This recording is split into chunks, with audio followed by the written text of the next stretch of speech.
you may have already, you might be already familiar with.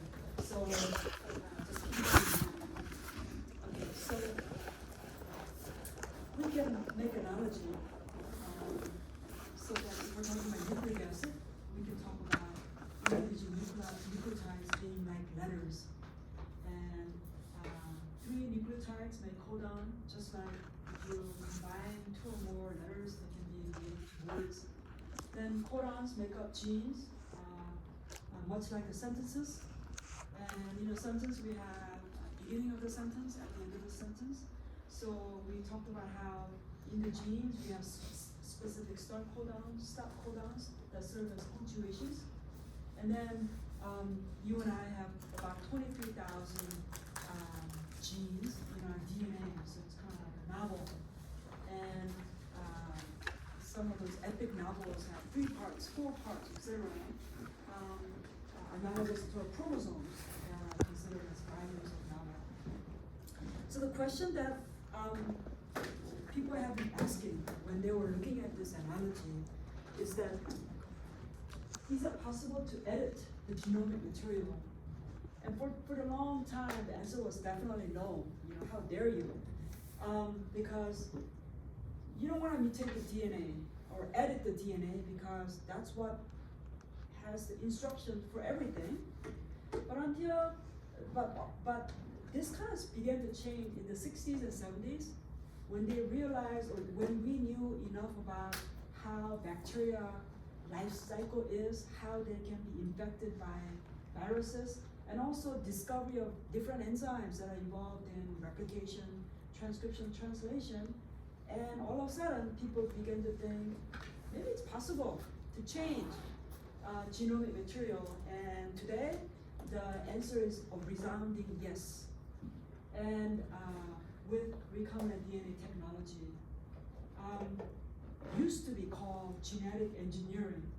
I remember taking 1 credit genetic engineering course as a senior in college, and it was a basic introduction to phages, viruses, vectors, and we call it genetic engineering.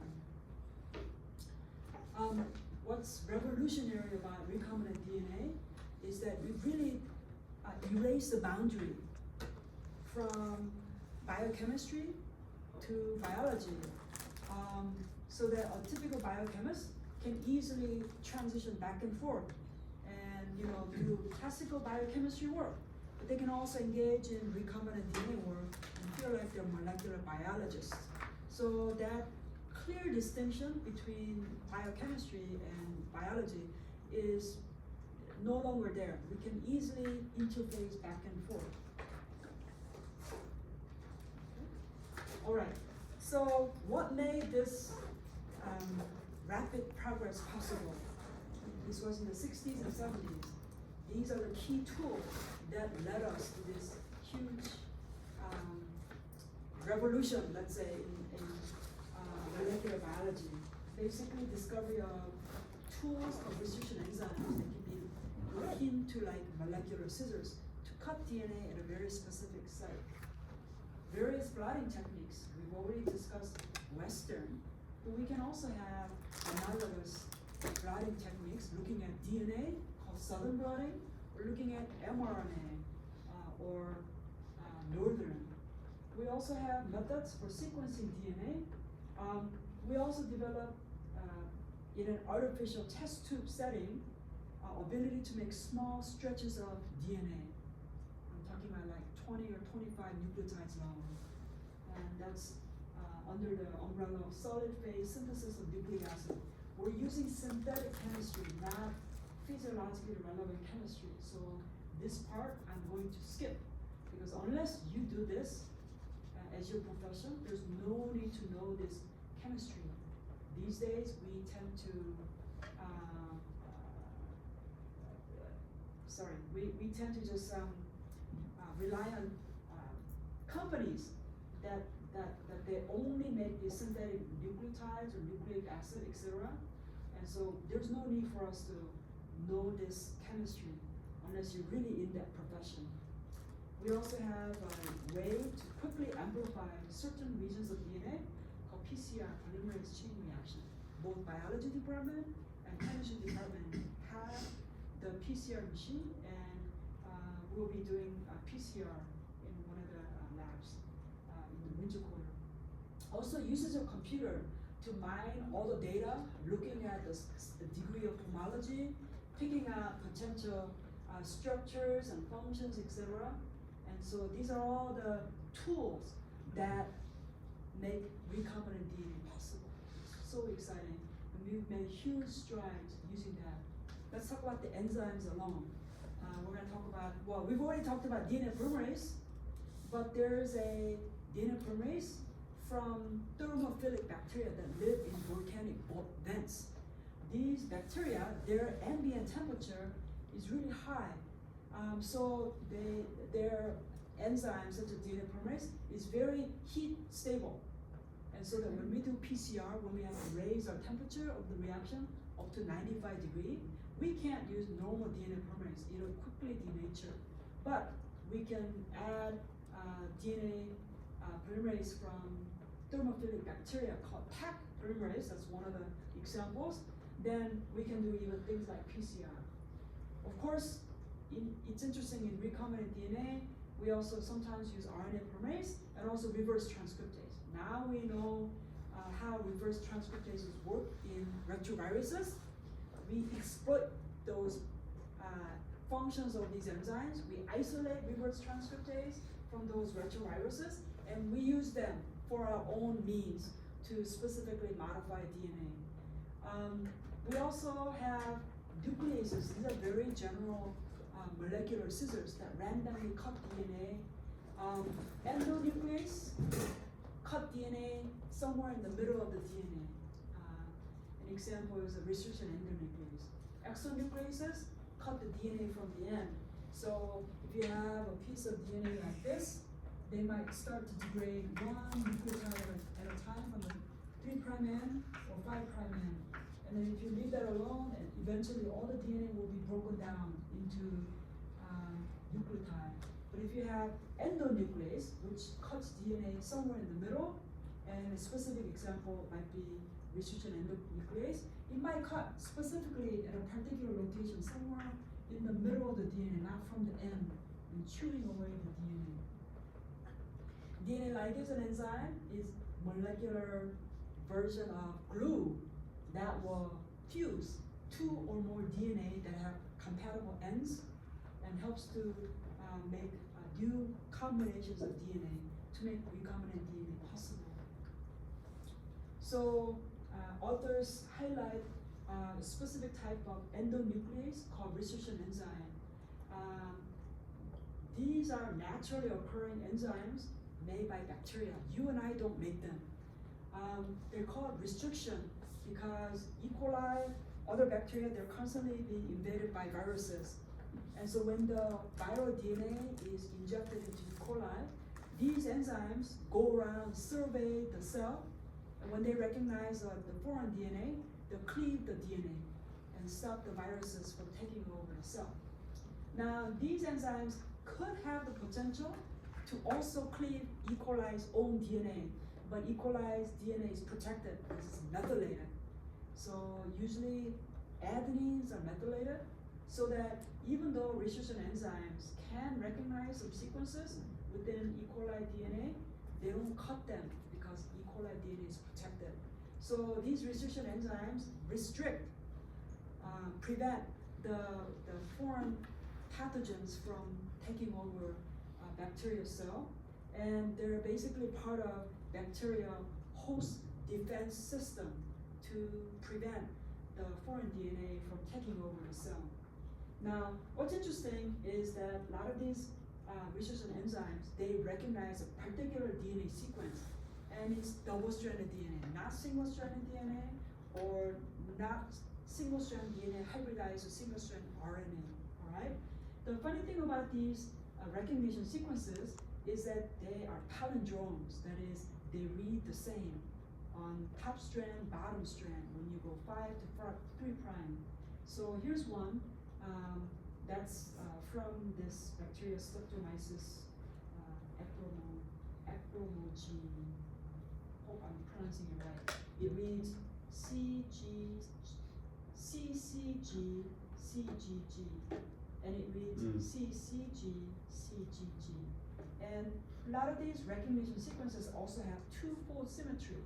So this blue kind of a diamond represents the center, where you can clearly see the right arm, almost like a kind of like a mirror image, but not quite.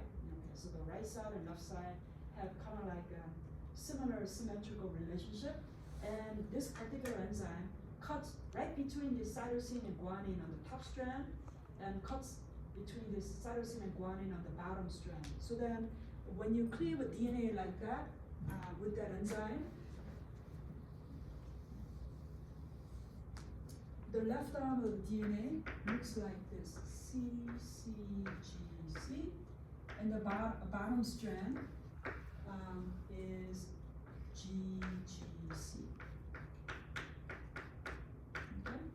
And the right fragment DNA, because we fragmented this one DNA piece into two now. The right side will be GG ending with the 3', and the bottom strand is CCG. Okay. So this is an enzyme that makes staggered cut or sticky cut. It makes DNA with the sticky ends. It's sticky because the ends are not blunt. The ends have usually one or two nucleotides that's single strand like this.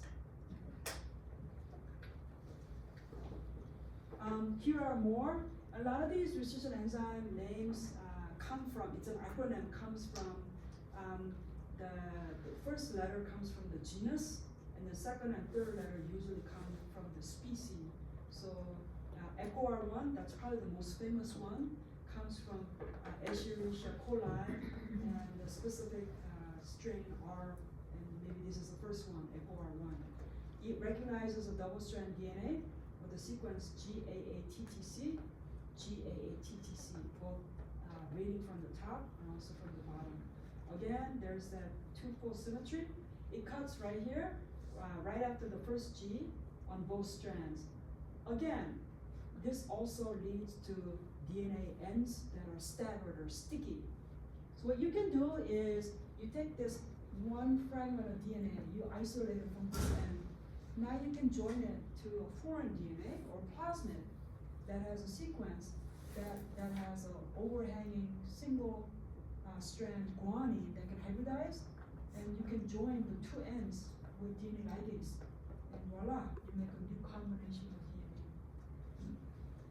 So BAMH1 is another one that is that cuts DNA in a staggered fashion. So is this one. I like his name. Haha. And this one, XHO. They're all examples of enzymes that make staggered ends. Here's one. Hey3. It cuts DNA evenly, so that makes blunt end, where the two ends are even. So when you cut the DNA with Hey3 with this recognition, the left arm of the DNA will have 5' GG and then CC on the bottom. And the right arm of the DNA will have CC and then GG. Okay,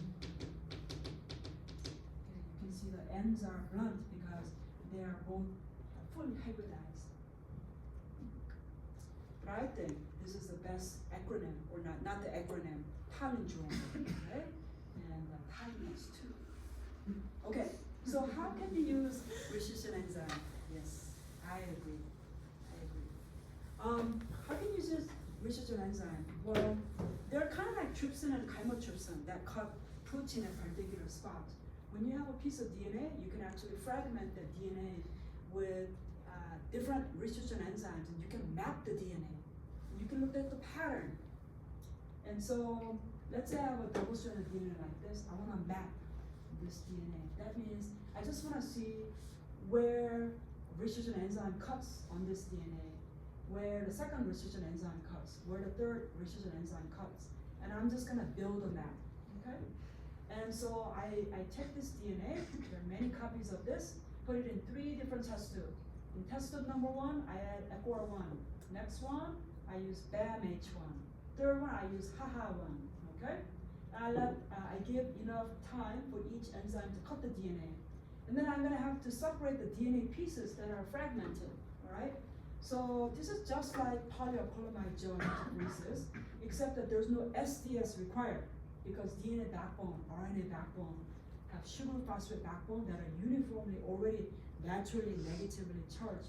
So all I have to do is just make a gel using like a casting gel apparatus, and you can use agarose or acrylamide as a medium, kind of similar to polyacrylamide, right?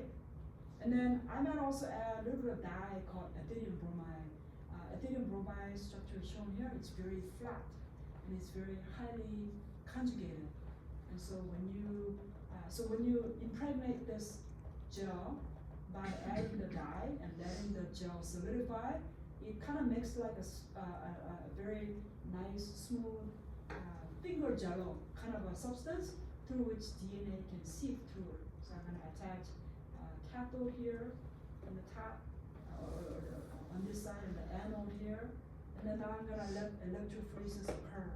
And just like SDS page, small DNA fragments can seep through faster because they have less mass to carry. And they might, migrate toward the bottom of the gel, while the larger ones, they kind of slow down and they move more slowly. I take this, at the end of electrophoresis, I take this gel, take it over into a dark room, and I just shine a UV light. That will excite ethylium bromide, and what happens is that ethylium bromide will bind to DNA. It's kind of like a stain, tracer molecule. So then when the UV light is exposed, every time there's DNA and ethylium bromide bound to it, it'll glow orange. And so again, you can determine and you can control, either use agarose or even acrylamide based on the size of the DNA that you want to separate. Okay. So here's an example. If this was a color image, all of these bands would glow orange, right? And so this gel has up to 9 lanes. And the first very lane right here, or the well, you just have markers that has a certain base pair marker. So let's say this is a 500. So this is a 100 base pair DNA ladder. 100, 200, 300, 400, 500, all the way to 1,000 base pair, 2,000, 3,000, 4,000, etc., etc. So you use it as a reference point. And now here is a gel where 2 different DNA from 2 different bacterial strains were analyzed by 4 different restriction enzymes. So odd number lanes are DNA from first strain of bacteria. Even number lanes are DNA fragments from second strain of bacteria. And so lanes 1 and 2, both DNAs were cleaved by one particular enzyme, maybe Equar1. Lanes 3 and 4, they use a second restriction enzyme. Third enzyme for giving fragments in lanes 5 and 6, and the 4th enzyme. So they're looking at similarity in pattern. And for some, like, I don't know which enzyme they use, lanes 1 and 2 look quite similar, all right? But when they cleave the DNA, let's say, and with another restriction enzyme, notice now that there is some difference in DNA pattern. So you can even see likeness between the DNA from different organisms, even between different people. And so something like that could make way into courtroom as part of forensic evidence to show whether or not someone is guilty or innocent at the, from the sample collected from the crime scene, for example. I forget now where to. Okay. Comparing lanes 3 and 4, click on the band that illustrates the 2 strands that are different. Ready? So lanes 3 and 4. Okay, right there. So yes, if we were to only use enzyme 1, it looks as if the 2 strains are same, but they're really not. It's good that they analyze the DNA with more than one particular type of restriction enzyme. So you can take this gel electrophoresis and turn it into southern blotting or northern blotting, okay, much like western blotting. Okay. And so let's say you have a piece of DNA. You know somewhere in this piece of DNA there's a gene that you're after, but you don't know where. So what you can do is you can fragment the DNA with the restriction enzyme and then let the bands run. And then you can transfer the bands into nitrocellulose piece of paper to allow some of these bands to transfer onto paper. Then you can hybridize with the radiolabeled DNA probe that's complementary to your DNA strand. Then based on where your probe hybridizes to the DNA, you can see exactly what portion of that double-strand DNA has a gene that you're interested in. You can do the same thing with northern. You can isolate all kinds of RNA from the cell, a whole mixture, wholesale RNA, separate them by electrophoresis. You don't know which one of those RNAs is your RNA. So if you have a small piece of DNA that you know has a sequence complementary to only the mRNA that you're interested in, and let's say that RNA is radiolabeled, well, how can you radiolabel DNA RNA? Well, both DNA RNA have sugar phosphate backbone. Oops, sorry.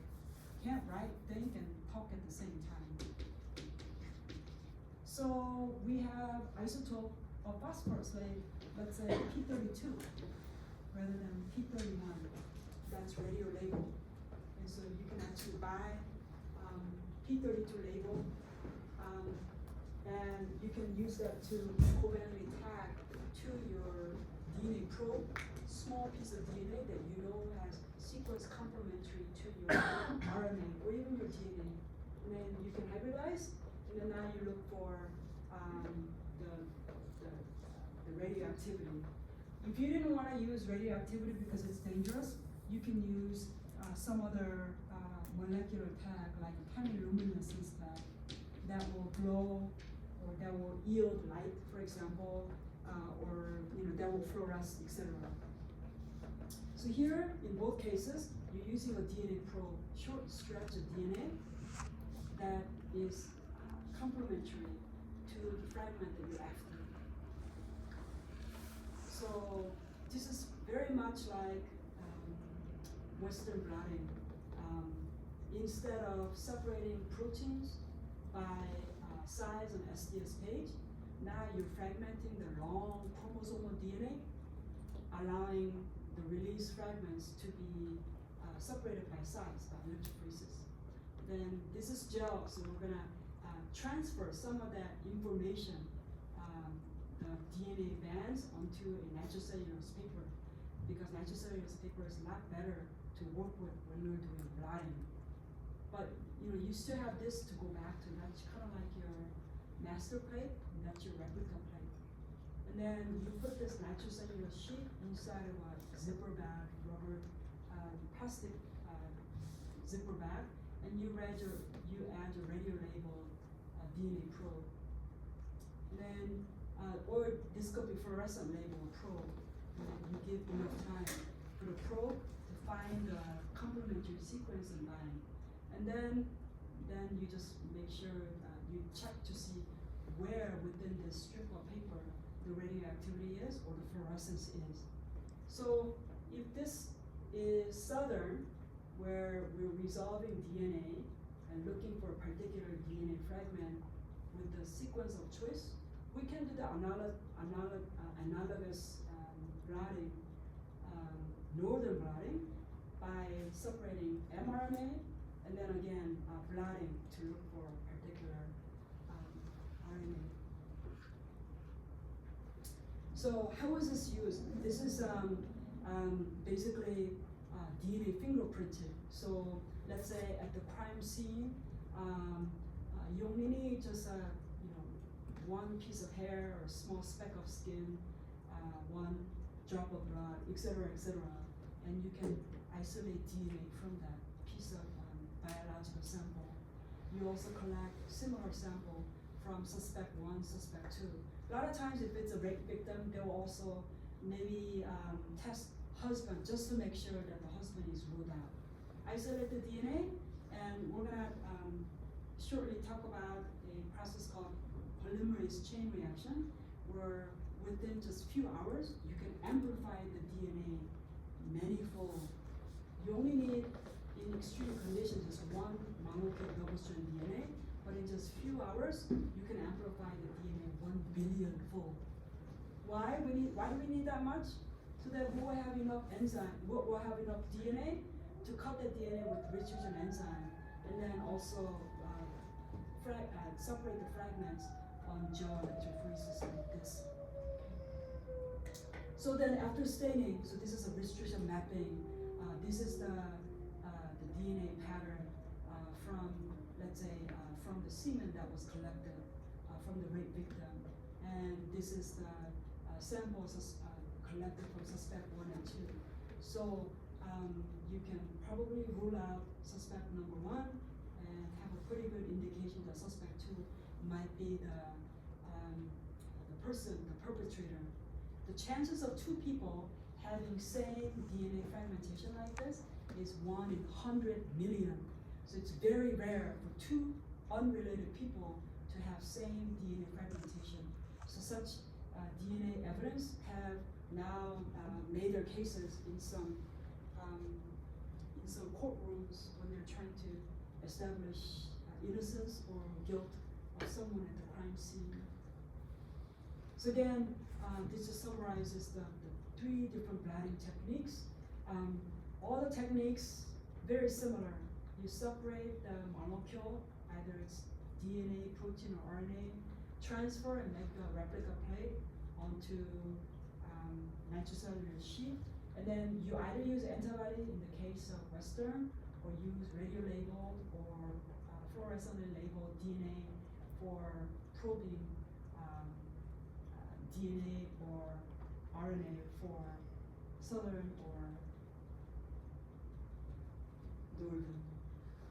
Everybody okay with this? Okay. Another thing that we can use that came off of this is we realized that everybody, even though we all have the same genome, we all have the same 23,000 genes, there are some variations, even in some human populations, even within like a family, there's some heterogeneity. And so you can pick that up by doing another technique that uses gel electrophoresis known as restriction fragment length polymorphism, or RFLP. The things get more interesting when it's realized that some mutations, for example, when they're created at the level of DNA, they might accidentally create a new restriction endonuclease recognition site or destroy previously existing restriction endonuclease recognition site. So in the sickle cell anemia that occurs in the beta chain, we talked about how the 6th residue on the beta chain has glutamate chains to valine. Interestingly, someone has noticed that whenever there's a mutation like this, that destroys a pre-existing recognition site by the restriction enzyme MST2. So in the beta globin beta chain gene, in a normal gene, MST restriction enzyme cleaves that DNA in 3 sites, one here, once here, once here, and it releases a characteristic 1.1 kilobase DNA fragment. But they noticed that some patients that have this sickle cell anemia mutation, they lose that internal MST2 recognition site. So when their DNA is cleaved, they actually release a slightly bigger size DNA, 1.3 kilobase, big enough to be distinguished from the normal 1.1 kilobase. So let's say you are a couple and you are expecting a baby, and one of you know is a carrier. There's a chance that you could pass down the defective gene. What you can do is, before the baby is born, you can do amniocentesis, get a little bit of the DNA from the placenta, and then do restriction fragment length polymorphism and see whether or not your unborn baby has inherited that gene. So this is been used in many different ways for prenatal diagnostic tests, or now we know the genes that are responsible for a lot of inheritable disease or cancer, and there are some specific gene markers that one can detect using restriction fragment length polymorphism. So we can also do the same type of analysis to see whether or not if a person indeed has that well-known cystic fibrosis causing mutation gene, etc., etc. So you can see how powerful this technique is. Okay. So in one of the earlier chapters, we talked about Edman degradation, all right? But before Edman degradation, a biochemist by the name of Frederick Sanger, he was the first person to sequence protein, and that protein was insulin. And he also showed that by elucidating primary sequence of insulin, he also showed that it was only made up of L and N-terminals of amino acids. But 25 years later, he worked on, and he finally succeeded in sequencing DNA. And to this day, nobody has found a better way to sequence DNA. So we still use Frederick Sanger's dideoxy chain termination method. The final gel electrophoresis might be a little bit different, but the enzymatic mechanism for sequencing DNA still remains unchanged. And he devised this based on understanding how DNA replication occurs. So he has a DNA template and he wants to sequence, and he realizes that, you know, with the previous study, that DNA polymerase needs a primer. So he annealed to our DNA template a small piece of DNA, and that terminal adenine lead is going to provide a critical 3' hydroxyl group. Okay, so we can call that DNA prime, ready to go. So what does it need? Well, it needs DNA polymerase, and it also needs 4 nucleotides: DATP, DCTP, DGTP, DTTP, right? But he added one more item, and this is secret to his success, and that is that he added just a little sprinkle, tiny bit of dideoxy ATP, dideoxy CTP, etc., etc. So what does dideoxy mean? How is it different from 2' deoxy ATP or GTP? Here's a dideoxy nucleotide. This could be adenine, guanine, cytosine, thymine. It looks just like a regular substrate for DNA polymerase. It's made up of basically deoxyribose, but it lacks that critical 3' hydroxyl group. All right, but it's still trinucleotide, so he calls it 2', 3' dideoxy because it's lacking hydroxyl group on both of these. Well, the DNA polymerase doesn't know any better. So when this gets accidentally incorporated rather than a normal nucleotide, because there's no further extension, because the 3' hydroxyl group is lacking, DNA synthesis immediately terminates, all right? So his ideal is maybe for every 1 mole of DATP, 1 mole of DCTP, just use maybe 1/10 as much. So maybe use 1/10 more dideoxy ATP, all these dideoxy nucleotide. So what that means is that when this reaction is going, now in this case, he has everything in 1 test tube, but in my homework problem, he's gonna have it in 4 different test tubes that I will show you.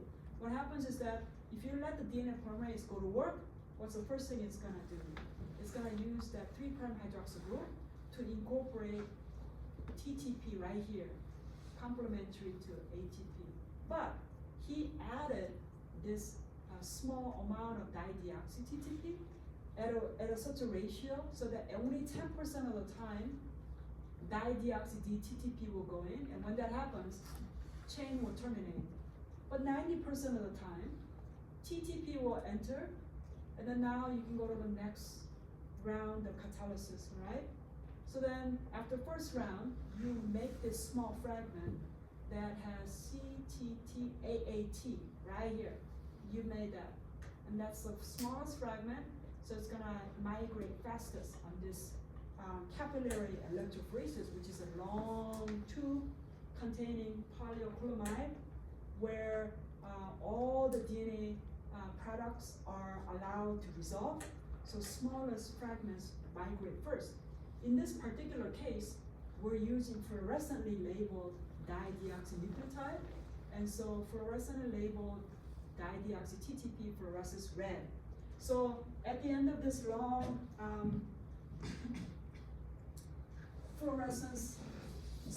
capillary electrophoresis, where you would load all your sample, and now you have cathode here, anode, and so all of these DNA fragments are racing toward the anode, and here's a detector. Detector will detect the fluorescence. So the first band would be fluorescently pink because thymine has been absorbed. Okay. So then in the next round, in response to thymine, the enzyme will pick up DATP, but only 10% of the time it will also pick up DDATP. So then 10% of second round of catalysis will have the DNA end with adenine, while 90% go on. So basically, in essence, you make a nested set of DNA products that only differ in their length. They're all lined up like this. So if they were directed toward the detector, you are literally reading off the nucleotide that's incorporated by DNA polymerase by looking at the specific fluorescence color. So you can literally go by the color and say, oh yeah, right at the primer, first nucleotide that was made, that was entered with thymine, followed by adenine, GT, GT, CAG, CAC, etc. How clever is this?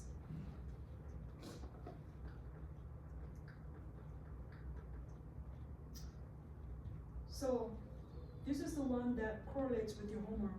Rather than putting all the material in one test tube, and here you could do that because you can detect the different color of the fluorescent markers by just having a detector. But let's say you didn't have fluorescence, but you had P32 labeled dideoxy ATP. Instead of fluorescence label, now you have P32 radioactive label. So how are we gonna do this? So take that same DNA that was in the previous slide, divide it into 4 different tubes. One DNA, one test tube, I'm gonna call it A, another one C, another one labeled G, another labeled T. Everybody gets same amount of DNA polymerase. Everybody gets same amount of ATP, CTP, GTP, TTP. But in test tube A, in addition, I'm gonna add one more ingredient, that's dideoxy DATP. And I'm gonna add it so that only about 1/10 as much of this dideoxy is present compared to, let's say, 1 mole of dideoxy normal ATP. And similarly, in test tube C, I'm gonna add dideoxy CTP, GTP, TTP, etc. So then what's happening? In all the DNA fragments that are made from A test tube, I'm gonna make lots of DNA fragments, but what all they have in common is that they will all terminate with adenine. Some are short because dideoxy ATP was added at the very beginning, but some are very long because dideoxy ATP was incorporated at the very end. So now you have all of these fragments in these 4 different DNA test tubes. So then I'm gonna use electrophoresis to resolve them. So here's the same DNA, several slides ago, same primer, and now I have begun. So first nucleotide I'm gonna incorporate is guanine, right? In response to cytosine. So then, if enzyme happens to pick dideoxynucleotide, it'll end right here, while 90% of the enzyme will continue. So the shortest fragment is guanine right here.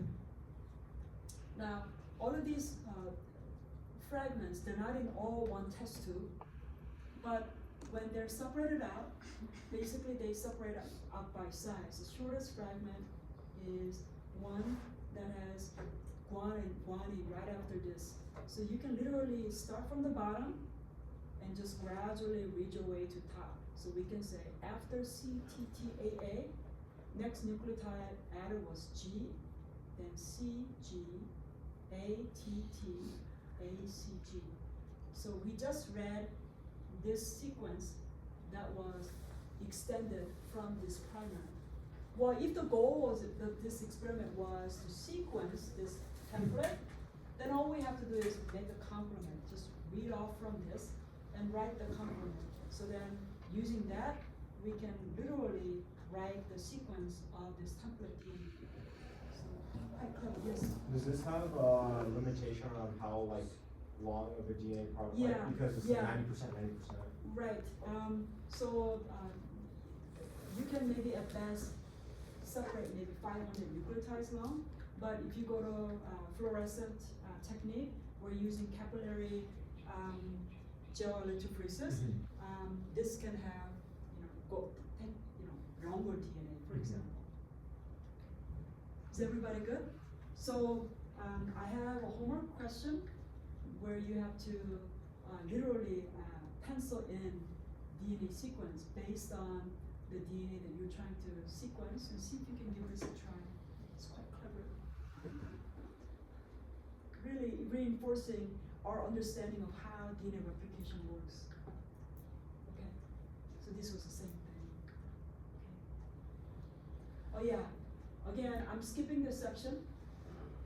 This section describes that artificial chemistry done in test tube to make small piece of DNA containing the sequence of your choice. And all I'm gonna say is that we're not gonna be responsible for knowing the chemistry of synthesizing such DNAs, all right? We usually outsource a lot of these small primers. I think Dr. Ness, when he does PCR, he'll outsource this. He'll just tell the computer, here's a small DNA, piece of DNA that I wanna make. And he'll just give them a particular sequence, and they'll make it for him, and they'll bring it and just give it to him. Okay, I'd like to talk about polymerase chain reaction, abbreviate acronym for PCR. The person who developed this, his name is Kary Mullis. He says that he thought about this method when he was driving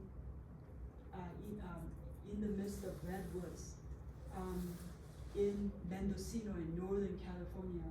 So next time you're driving your way to Albion next time, maybe some inspiration will come to you, and that that might be the next best thing that ever happened to biochemical science. And so I remember when I was grad student, we heard about Kary Mullis getting a Nobel Prize. And the graduate student next to me, he was lamenting the fact that, why didn't I discover this? He said, and we all kind of scratched our heads, and it seemed it's so simple, and maybe that's why normal people like us couldn't even imagine.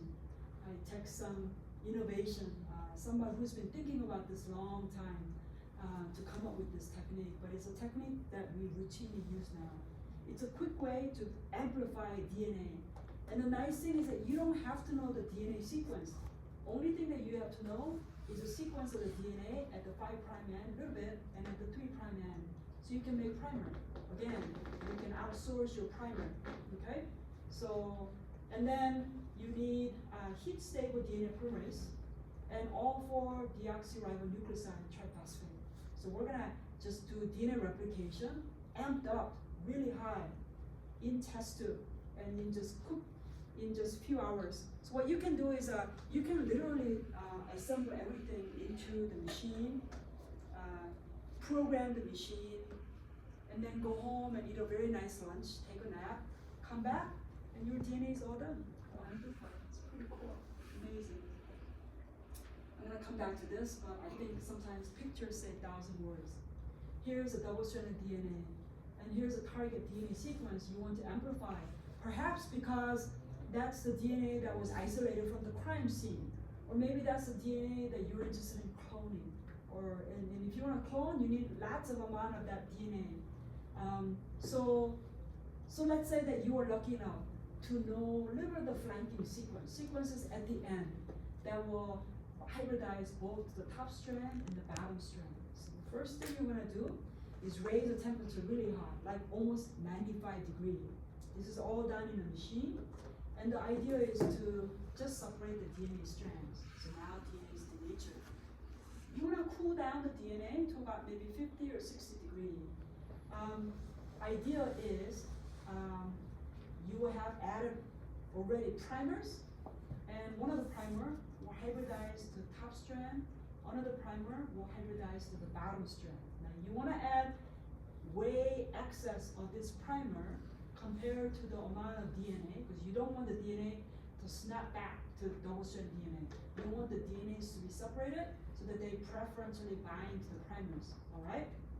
Now you raise the temperature back again to about 75 degrees, and this is where the heat-stable DNA polymerase from this thermophilic bacteria, that's the optimal polymerization temperature, will extend from the top primer and basically make a complementary daughter strand to this top DNA strand, and similarly extend from the bottom strand so that you make a double-strand DNA. So in just one cycle, this is one single round of DNA PCR amplification, you went from one piece of double-strand DNA to 2 pieces of double-strand DNA. And you are exponentially amplifying your DNA quantity. So if you do this maybe 20-fold or even 30 different rounds, you can quickly amplify million or even billion-fold. And each round maybe take 20 minutes or so. So you can see that in just a few hours. So then what happens at the end of second round? At the end of first round, PCR, you're ready for a new round. Well, you start all over again. You heat the DNA, now the amount of DNA is doubled. So now you have the double the amount of DNA template. And then each strand will bind to the primers again, and now they're ready to be extended. Okay? So this will keep going over and over again. So the second round, you have now double the amount of DNA. They will hybridize the primer again, and they will continuously be amplified. So you do this after third cycle, etc. And notice your DNA at the beginning seems heterogeneous in size. One strand seems to be a little bit longer than the second strand, etc. But eventually, when you do this enough, let's say 20 or 30 cycles, all your DNA fragment will be same in size. Why? Because your primers determine where to replicate the DNA. So your primers bind in the 5', 3' fashion, so that it's being extended.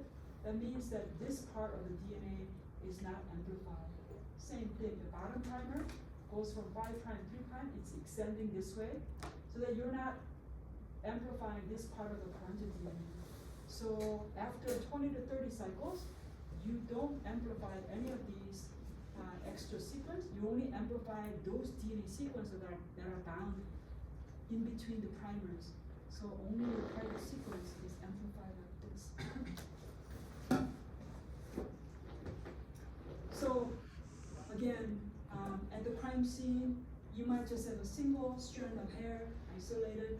You can isolate very carefully DNA, and now you can amplify the DNA and do restriction fragment polymorphism and separate the DNA fragments on the gel. So these are the markers on the first lane and the last lane. This is the DNA isolated from the victim, and here's suspect 1, suspect 2, and